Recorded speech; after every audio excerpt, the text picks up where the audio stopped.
Well, Graham, I really appreciate you being here. It's a little bit unorthodox approach to what you normally do. That's fine. Look, the main reason here is we cop a lot of criticism at council, and financials are constantly looked at, and we're doing financial sustainability. And this is mainly for transparency, number one, to show what we're doing and get to know you and ask a few questions and see where we land with everything. Council's engaged you to basically look at our books, look at everything. So I'll get you to intro. So who are you and what do you do? Yeah, so Jesse, we at AEC Group have been providing financial and economic advisory to local government for over 30 years. So we're quite a long-standing firm. Myself, I CPA, I was a CFO and Director of Corporate Services in state and local government prior to joining the consultancy team.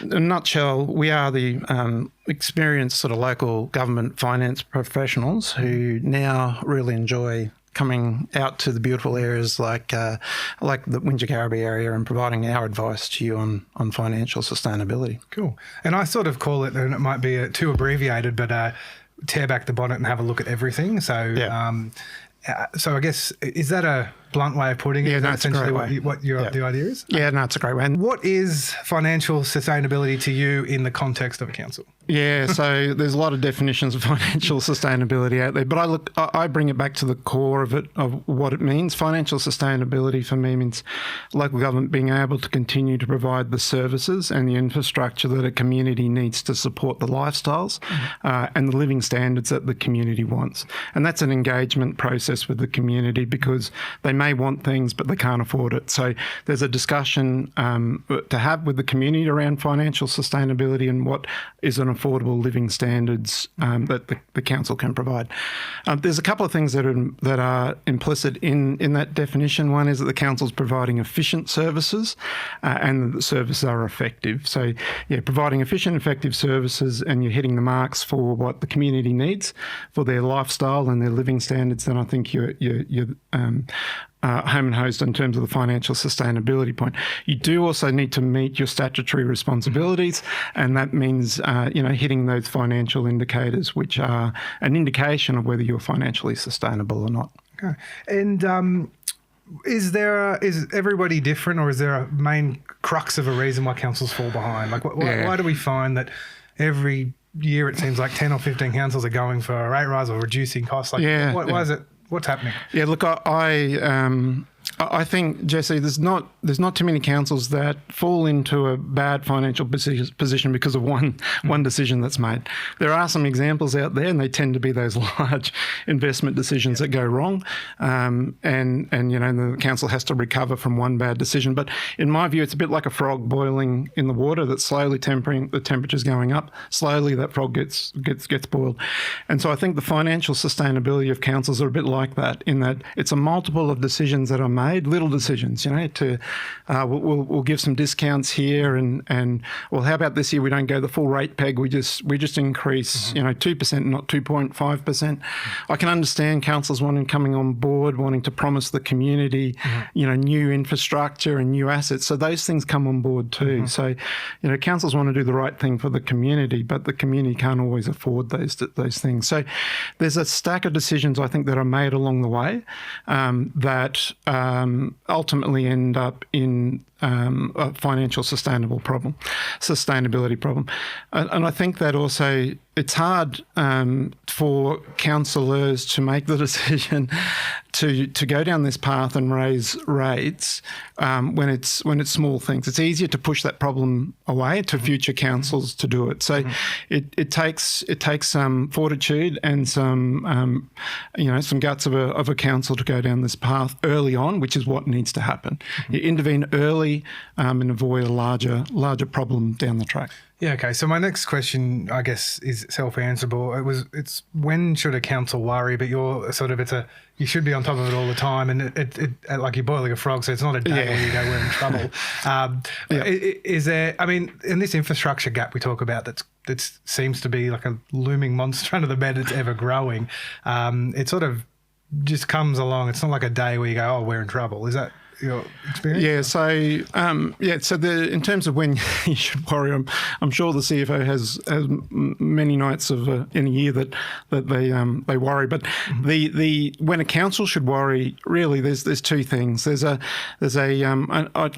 draw it back to what a thing's called unrestricted cash. So you've got a lot of cash. Like the idea that council's going to be bankrupt tomorrow is a silly idea. You've got a lot of cash, but that cash needs to be put away for purpose that it's collected, right? So you've got a lot of money stored away in developer contributions, has to be spent on those augmentation of the water treatment plant and the upgrade of the sewage treatment plant. And you'll have the funding to do that because you've stored that up. So you've got, there's commitments that you need to make in future that you need to store that cash for. So unrestricted cash is, if you consider all of those commitments going forward, how much cash have you got left over? And that's where the council has some flexibility and importantly, mitigation for risk. If another COVID comes, do you have enough cash to be able to get you through that season? So the unrestricted cash is a key indicator. And if that's going south, and particularly if you're projecting to go negative, you need to worry. The other thing is council gets every year, in fact, and I think it's the most undervalued part of the financial statements. Right at the back, there's a report on infrastructure assets. And that reports the condition of the assets and tells you how much of those assets have fallen into backlog. That's that infrastructure cliff that people are talking about, the backlog of assets which should have been renewed or should have been replaced, but for whatever reason haven't. And if that is going up, then you need to start worrying. And maybe a hard question to answer, maybe when you don't want to, but it's a bit of a sometimes political decision, sometimes a necessity for infrastructure. These small decisions you were saying, making it. Because it's present in all councils, is it a government problem? Is it? Should it just be that everybody continues to go up and cut revenue, raise revenue forever, or is there a point at which the government should really look at this and go, okay, let's see what's going on here? Yeah, so there is, as you know, as you know, there's the three levels of government, and there's always blame thrown towards across the levels of government. But I think the reality is that the Commonwealth provides funding to local government through what's called financial assistance grants. It's a large bucket of money that the Commonwealth collects through the taxation so there's company tax, PAYG tax, all goes to the feds, and then that trickles down to local government through what's called financial assistance grants. And local government broadly across the sector is advocating strongly because that amount has reduced from 1% of Commonwealth tax revenue to now less than 0.5% of tax revenue being allocated to local government. So that is putting pressure on local government because you're not keeping up with the living standards. You want to provide living standards to your community, but if you're just being funded for CPI every year and not being able to grow that living standard for the community, that puts you in a really difficult position. The other thing is you've got rate capping that has been around in New South Wales for quite some many years, only just introduced into Victoria back in 2016. And there's a lot of research gone into that the historical rate peg hasn't matched the cost of increase in local government. Yeah, so and if I can say something about rate peg and you tell me if I'm wrong or I'm nowhere near the ballpark, it frustrates me that so essentially they tell us what we can raise the rates by each year. Right. So even if inflation is 5%, 4%, 10% a year, generally we're not getting much over 3% traditionally, and that's that falling behind you're talking about. Why does it feel so low, or is it not low, and do you think it's fair? Yeah, look, historically, in my view, it has been too low, and that's been part of the problem of financial sustainability in the past. Recently, there was a review done of the rate pegging, and the methodology has changed, and it has improved in my view.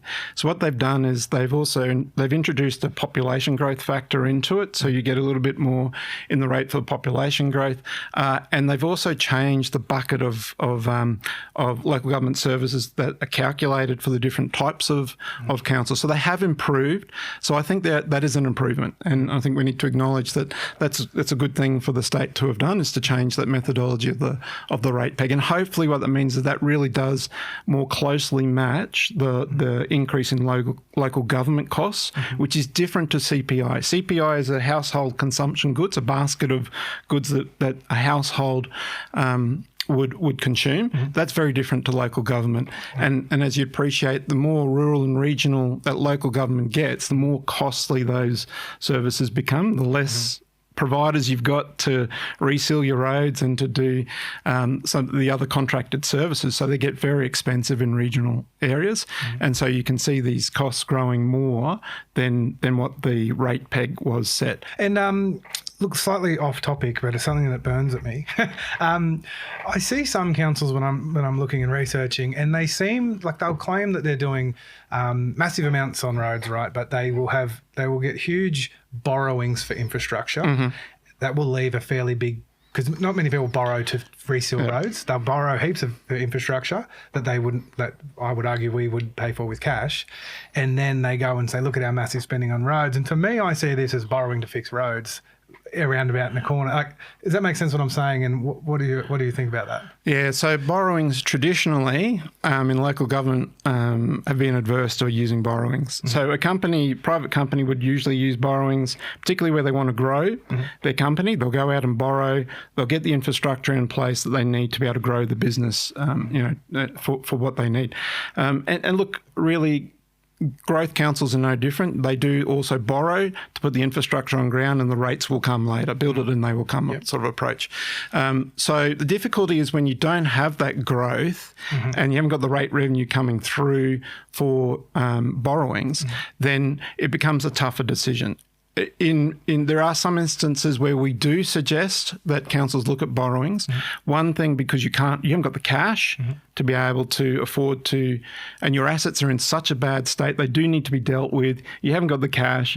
You can't rely on grant funding from the Fed. So you're relying on borrowings to fund that.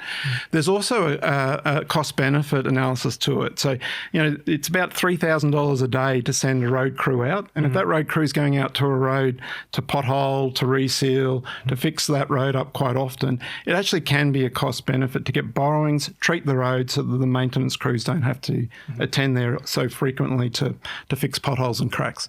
But generally speaking, councils would best to advise to avoid using borrowings to spend on roads. Yeah, okay.